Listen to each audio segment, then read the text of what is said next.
ज्योति सिंह का बिल्कुल बिल्कुल काराकाट सीट पे ही मेहनत कर रही हैं। जी बिल्कुल सच बिल्कुल। और इतना तक कर दिया कि यदि नहीं मिला टिकट तो निर्दलीय लड़ेंगे। उपेंद्र कुशवाहा की पार्टी को हो सकता है कि दिनारा छोड़ के कहीं और दे दिया जाए। रितेश पांडे वो भी भाजपा से दावेदारी कर रहे हैं।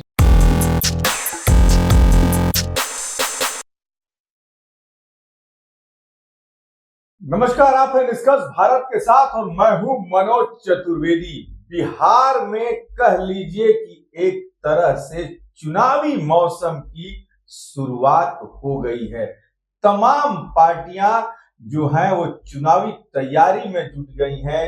इंटरनल आंतरिक सर्वे करा रही हैं कि कौन से कैंडिडेट को उतारा जाए, किस जाति के कैंडिडेट को उतारा जाए ताकि स्वतः हासिल की जाए उस विधानसभा में। जी हाँ, और इसी बीच उपेंद्र कुशवाहा ने शाहाबाद की 5 सीटों पर अपना दावा ठोक दिया है। ये हम पहले भी बता चुके थे आपको कि एक सीट उनके पास राज्यसभा की है और एक सीट पर कम से कम 4 से 5 जो है वो विधानसभा के प्रत्याशी होते हैं। तो उस हिसाब से जो हमने पहले भी बता दिया, उपेंद्र कुशवाहा ने देख लीजिए 5 सीटों पर दावा ठोक दिया। वहीं चिराग पासवान जो है वो 40 पर दावा तो ठोक रहे हैं, लेकिन वही गणित भूगोल उनके सामने भी आएगा। 25 से 28 सीटें मांझी का भी वही आएगा। लेकिन उपेंद्र कुशवाहा ने पहले मुंह खोल दिया कि भाई शाहाबाद की ये सीट हमें चाहिए। जी हाँ, उन्होंने बक्सर, भभुआ, दिनारा, मोहनिया और काराकाट सीटों पर दावा ठोका है। और एक तरीके से ये कह लीजिए कि हमारे पास वो आंकड़े भी हैं, बार क्या हुआ था, कौन जीता था, वो भी हम आपको आगे बताएंगे। लेकिन हमेशा की तरह रत्नेश हमारे साथ हैं, चुनावी विशेषज्ञता हासिल है इनको। रत्नेश, पहले तो स्वागत है, क्या कहिएगा पहला अटैक? जी बिल्कुल, बहुत बहुत शुक्रिया नाम लेके। और मैं चुनावी विश्लेषक नहीं हूँ, आप ही की तरह मैं एक पत्रकार हूं और जो राजनीतिक घटनाएं घटती हैं उस घटनाओं की मैं विशेष थोड़ा नजर रखता हूं।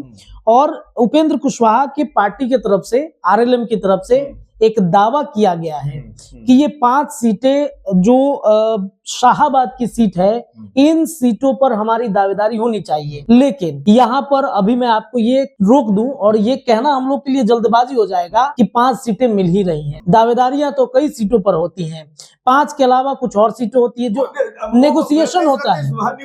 नेगोशिएशन होता है। दावेदारी लोग कर रहे हैं कि एक लोकसभा पे मान लीजिए कि 5 बिल्कुल बिल्कुल, एक राज्यसभा पे भी इन्होंने 5 ठोकी है, बिल्कुल ठोकी है, अपना उसी पे कर रही है। और नेगोशिएशन होता है, ये सीट छोड़िए वो सीट ले लीजिए।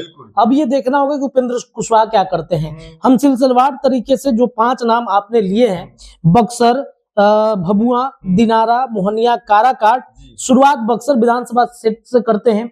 बक्सर में पिछली बार क्या हुआ, कौन जीता कौन हारा, इसको लेकर के हम यहाँ पे चर्चा करने बैठे हुए हैं। सबसे पहले बक्सर विधानसभा क्षेत्र की बातचीत कर लेते हैं। मुन्ना तिवारी कांग्रेस से जीते थे। जी बिल्कुल, ये जीते हुए प्रत्याशी हैं, कांग्रेस से हैं और ये लगभग 60,000 वोट इनको कह सकते हैं आप। मिला था, करीब 4,000-5,000 वोटों से जीता था। बिल्कुल बिल्कुल। तो मुन्ना तिवारी ये कांग्रेस का सीट है और मुन्ना तिवारी फिर आएंगे, ये भी एक बड़ी चर्चा है कांग्रेस के सीट से। दूसरा परशुराम चतुर्वेदी है, भाजपा से, भारतीय जनता पार्टी से हैं। तीसरे नंबर पर निर्मला कुशवाहा, आरएलएसपी। यहाँ से उपेंद्र कुशवाहा, आपको याद होगा सर कि पिछली बार वो एक थर्ड फ्रंट के रूप में वो काम कर रहे थे, 30,000 वोट इनको आया था। तो ये कहीं ना कहीं एक बड़ी दावेदारी लग रही है बक्सर विधानसभा क्षेत्र में कि उपेंद्र कुशवाहा को लगता है कि बक्सर में चूंकि शाहाबाद की एक बड़ी सीट है तो उस पर हमारी दावेदारी होगी। निर्मल कुशवाहा, माफ कीजिएगा, वहां से चुनाव लड़े थे तो शायद इस बार भी वो आ सकते हैं। लेकिन यहाँ पर बक्सर चूंकि विधानसभा लोकसभा बीजेपी लड़ी है तो शायद बीजेपी एक बड़ी दावेदारी ठोक सकती है। आपको क्या लगता है बक्सर पे? बक्सर पे ये लगे जैसे 4,000 के आसपास ही वोटों का डिफरेंस रहा तो बक्सर पे बीजेपी दाव आजमाएगी। बिल्कुल बिल्कुल, बक्सर वो जो क्षेत्र है वो भाजपा का गढ़ रहा है, बिल्कुल बिल्कुल दाव आजमाएगी। लेकिन यदि आप दिनारा की बात कर लीजिए तो बड़ा गहन अध्ययन आपको करना पड़ेगा। बिल्कुल मार्जिन, बिल्कुल बिल्कुल, कौन किसको टिकट मिलेगा जरा आप ही बताइए। अच्छा देखिए, दिनारा में इस बार तो बड़ा दाव खेला जा रहा है। जो वहाँ के पूर्व के प्रत्याशी रहे हैं चिराग पासवान की पार्टी से, वो तो कुशवाहा की पार्टी का दामन थाम रहे हैं और इस वजह से ऐसा लग रहा है कि दिनारा में इस बार बड़ा गेम जो है गेम होगा। उलट पुलट हो सकता है। क्योंकि यदि आप जोड़ दीजिए उस वोटों को, तो जो लोजपा के राजेंद्र सिंह को दिनारा में वोट मिला था रत्नेश जी जी, और आरएलएसपी को जो वोट मिला था राजेश कुशवाहा को, दोनों वोट जो है करीब करीब आप समझ लीजिए कि 70,000 के आसपास हो जा रहा है। बिल्कुल बिल्कुल तो बिल्कुल, कहीं ना कहीं लोजपा जो है इस बार दावा ठोकेगी वहां पे। बिल्कुल ठोकेगी। वहां पर कई दावेदार हैं लोजपा के, जैसे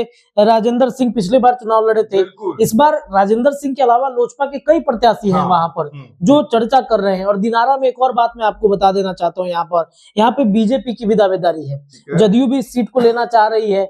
बीजेपी से हम आपको बताएं कि जगदानंद सिंह के परिवार के ही एक व्यक्ति हैं, राम दयाल सिंह उनका नाम है, वो भतीजा है जगदानंद सिंह के, वो वहां पर दावेदारी अपना ठोक रहे हैं दिनारा में भारतीय जनता पार्टी से। जब राजनाथ सिंह आए थे प्रचार प्रसार करने के लिए मिथिलेश तिवारी का, तब उनको पार्टी की सदस्यता दिलाई गई थी, ऋतुराज सिन्हा ने सदस्यता दिलाई थी, और वो इस बार सोच रहे कि तैयारी हम करेंगे, एक रिवेंज भी लेना है सर। आपको बताया कि पिछली बार वो लोकसभा चुनाव लड़ना चाहते थे आरजेडी के सीट से, लेकिन सुधाकर सिंह को मौका दे दिया गया। तो ये कहीं ना कहीं एक बदले की। लेकिन रत्नेश आप फिर आप जो आंकड़े हमारे पास हम लोगों के पास हैं, यदि जोड़ लीजिए तो राजेंद्र सिंह लोजपा के और जदयू के जय कुमार सिंह, ये सीट एक तरीके से जदयू के जय कुमार सिंह की थी और वो मंत्री भी बिल्कुल बिल्कुल बिल्कुल बिल्कुल बिल्कुल बिल्कुल। तो हमारे ख्याल से तो जदयू सीट नहीं छोड़ना चाहेगी, बिल्कुल नहीं छोड़ेगी, किसी भी कीमत पर नहीं छोड़ेगी। लेकिन फिर मैं वही कहूंगा कि नेगोशिएशन हो सकता है। उपेंद्र कुशवाहा की पार्टी को हो सकता है कि दिनारा छोड़ के कहीं और दे दिया जाए, इधर उत्तर बिहार की तरफ बढ़ चला जाए। उत्तर बिहार में एक और सीट मैं आपको बताता हूँ, सिवान की एक सीट है, सिवान सदर की। हालांकि वो सीट तो जदयू की है, लेकिन हारी हुई सीट है। वहां पर भी एक स्मृति कुमुद है, जो महिला विंग्स की उपेंद्र कुशवाहा की प्रदेश अध्यक्ष हैं। उन्होंने दावेदारी ठोक दी है कि सिवान में हम लड़ रहे हैं, टिकट मिले ना मिले लेकिन हम लड़ेंगे सिवान में। कुशवाहा वोट बैंक पिछली बार, चूंकि सिवान मेरा क्षेत्र है, तो वहां से पिछले बार कई कुशवाहा नेता उतरे थे और अच्छा खासा वोट उन्होंने लाया था। तो हो सकता है कि नेगोशिएट करके सिवान वाली सीट दे दी जाए उनको। हाँ, हो सकता है। अभी ये हम लोग चर्चा है, दावेदारी है। लेकिन रत्नेश मोहनिया का आंकड़ा जो है वो देख लीजिए। यदि निरंजन राम भाजपा और श्वेता सुमन आरएलएसपी को जोड़ दिया जाए तो 90,000 के आसपास पहुंच जा रहा है ये आंकड़ा। और एक और बड़ी बात है सर, अब देखिए यहाँ पर ये जो तीनों प्रत्याशी हैं वो फिलहाल एनडीए गठबंधन के साथ है। बिल्कुल दिलचस्प मुकाबला है। ये संगीता कुमारी जो राजद में थी, अब कहाँ है? एनडीए में आ गई है। तो ये मुकाबला बड़ा दिलचस्प है मोहनिया का इस बार। किसको सीट जाएगा? संगीता कुमारी है, यहाँ पर राजद से पहले थी, अब उन्होंने फ्लोर टेस्ट में अपना पाला बदल के नीतीश कुमार का समर्थन कर दिया है। तो उनको टिकट जाएगा कि निरंजन राम जो भाजपा से लड़े हैं उनको जाएगा, कि श्वेता सुमन है आरएलएसपी की उनको जाएगा। ये सब जो आंकड़े हम लोग देख रहे हैं, इसका मानते हैं कि जदयू और भाजपा में भी खींचतान होगी। जैसे आप मोहनिया सीट को ले लीजिए, जदयू में से यदि उनको टिकट मिलता है तो करीब 61,000 वोट उन्होंने लिया था। भाजपा कहेगी भैया हम एक नंबर, जदयू कहेगी कि हम एक नंबर पे थे और आपका जो निरंजन राम का था वो 49,000 था, दोनों मिल जाएगा तो हम लोग ऐसे ही निकल जाएंगे वहां। बिल्कुल। तो ये मोहनिया में जो ये टिकट का बंटवारा यहाँ पर मान के दावेदारी जो उपेंद्र कुशवाहा की पार्टी की तरफ से किया जा रहा है, मुझे नहीं लगता कि संगीता कुमारी छोड़ेंगी ये सीट को, क्योंकि सिटिंग विधायक है वहां पर, और छोड़ के जाएंगी तो उनके लिए राजनीतिक करियर खतरा उनका जो है वो पड़ सकता है। तो इस वजह से मुझे नहीं लगता है कि जदयू ये सीट छोड़ेगी।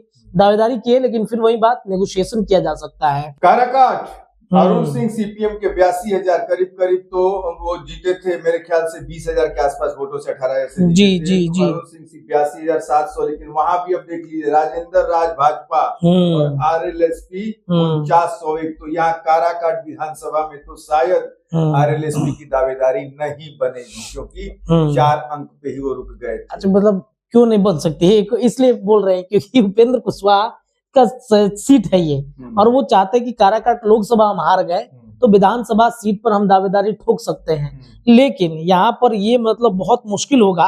मालती सिंह जो आरएलएसपी से पिछली बार लड़ी थी उपेंद्र कुशवाहा की पार्टी से, मात्र 4,901 वोट मिला था इनको, और यहाँ पर भाजपा दूसरे नंबर पर थी। अरुण सिंह सीपीएम में जो मालिक हैं 82,000 वोट लेकर के आए थे, तो ये लेकिन एक चीज आप और रत्नेश देख लीजिएगा, जहां जहां से भाजपा लड़ी थी वहां से चिराग पासवान मोदी के हनुमान नहीं लड़े थे। पिछली बार तो रिवेंज का था ना, बदले की राजनीति थी पिछली बार इस वजह से उन्होंने जदयू के सीट पर ही उतारा था एकदम। ये नीतीश कुमार से बदला लेना है। इस बार प्रशांत किशोर लगे हुए हैं कि बदला लेकर रहना है, हमें बिहार में अपना एक मतलब जो नया युग का बिहार है वो बिहार बनाना है, इसलिए प्रशांत किशोर लगे हुए हैं। जो काम चिराग पासवान 2020 में नहीं कर सके शायद प्रशांत किशोर कर आपने सुना होगा, एक बयान और आ गया है ज्योति सिंह का, बिल्कुल बिल्कुल काराकाट सीट पे ही मेहनत कर रही हैं। जी बिल्कुल सच, बिल्कुल। और इतना तक कह दिया कि यदि नहीं मिला टिकट तो निर्दलीय लड़ूंगी। बिल्कुल, और वो जदयू से लगातार मिल रही हैं। वहां पर जो पूर्व सांसद आनंद मोहन है, राजपूत चेहरा है, और राजपूत वोट बैंक को साधने के लिए नीतीश कुमार ने उनको जेल से बाहर निकलवाया, तो उनसे वो मिल रही है और उनको लग रहा है कि इन्हीं के मार्फत शायद नीतीश कुमार तक बात पहुंचे और हम वहां पर टिकट लेने में सफलता हासिल करें। पवन सिंह ही मेन हार का कारण भी बने थे उपेंद्र कुशवाहा का। बिल्कुल बिल्कुल, 1.25 लाख से ज्यादा वोट चले गए थे उधर। तो देखिए, मुझे लगता है कि ये सीट पर बहुत ज्यादा मतलब दिलचस्प मुकाबला होगा। एक और सीट हमारा बच रहा है भभुआ का। भभुआ विधानसभा भरत बिंद राजद से है, और ये राजद भरत बिंद कहाँ है अभी, आ चुके हैं अभी एनडीए गठबंधन। उन्होंने भी अचानक से पाला बदला था भरत बिंद ने भभुआ से। अब ये सभी प्रत्याशी जिनका नाम आप देख रहे हैं ये सभी आ चुके हैं एनडीए में, तो यहाँ की भी लड़ाई बहुत मतलब कांटे की टक्कर वाली है। और सभी प्रत्याशी, रानी रिंकी पांडे भाजपा से पिछली बार लड़ी थी, वीरेंद्र सिंह आरएलएसपी से लड़े थे। अब एक और चीज भभुआ से हम आपको बता देते हैं, भोजपुरी के मतलब सिंगर हैं रितेश पांडे, वो भी भाजपा से दावेदारी कर रहे हैं। अगर भाजपा को ये सीट गया तो रानी रिंकी पांडे का तो टिकट कटेगा। लोगों में नाराजगी भी है, हमने सुना है कई लोग उनसे काफी नाराज रहते हैं, काम नहीं किया है। रितेश पांडे दावेदारी कर रहे हैं, लेकिन क्या जिन्होंने नीतीश कुमार की सरकार को बचाया 2024 में जनवरी के महीने में, क्या उनको गिफ्ट नहीं दिया जाएगा? भरत बिंद अब तो एनडीए में आ चुके हैं, वो समर्थन जनता दल यूनाइटेड का करते हैं। तो यहाँ पर पेंच नीतीश कुमार ने ही फंसा दिया है कि कैसे आप सीट ले लीजिएगा, नेगोशिएट कीजिए और आप जाइए, या तो उत्तर बिहार चले जाइए या मगध के बेल्ट में लीजिए। तो रत्नेश कहिए तो नीतीश को भी ये पता है कि हम कौन कौन सी सीट हारेंगे जीतेंगे, तो भाजपा के साथ वो बार्गेनिंग वही होगी। भैया हम उस बार हारे थे वहाँ पे, इस बार आप आजमा लीजिए। बिल्कुल होता यही। और बिल्कुल बिल्कुल बिल्कुल आप सही बोल रहे हैं, और बिल्कुल सही बात है ये। तो ये शाहाबाद की सीट की 5 सीटों पर हमने बताई कि उपेंद्र कुशवाहा जो हैं उन्होंने दावेदारी ठोकी, लेकिन राजनीति में नेगोशिएशन एक शब्द ऐसा है जिसके तहत आपको करना पड़ता है नेगोशिएशन। और मैं बता दूं आपको कि एकदम ये शुरुआती दौर है, इसे अभी कह लीजिए कि ये हम लोग डिस्कशन कर रहे हैं। जो खबरें आ रही हैं, नेता भाई 5 दावा ठोक दिया, जीतन राम मांझी ने 40 पे दावा कर दिया, लेकिन उनको मिलनी है 6 से 7 सीटें, जीतन राम मांझी को भी मिलनी है। ये हम जो हमारे जो सीनियर पत्रकार हम हैं, रत्नेश जो हम लोग हैं, ये जो हम लोग आंकड़े जो खाक खींच के रखे हैं, उससे 1-2 सीटें आगे पीछे किसी को जा सकती हैं। हाँ, हो सकता है दावेदारी को बदला जा सकता है कि किसी की भभुआ में दावेदारी है तो आरा चला जाएगा, वो बात अलग हो सकती है। लेकिन निष्कर्ष भारत पर आंकड़े हम बड़ा सटीक बताएंगे आपको, और हर जिले की आज हमने शाहाबाद की 5 सीटों का एक तरीके से डिस्कशन कर लिया। कल किसी और जिले का करेंगे और आपको बताएंगे कि आखिर राजनीति में कहां क्या हो रहा है। जी, बहुत बहुत शुक्रिया, जुड़े रहिए निष्कर्ष भारत के साथ। धन्यवाद।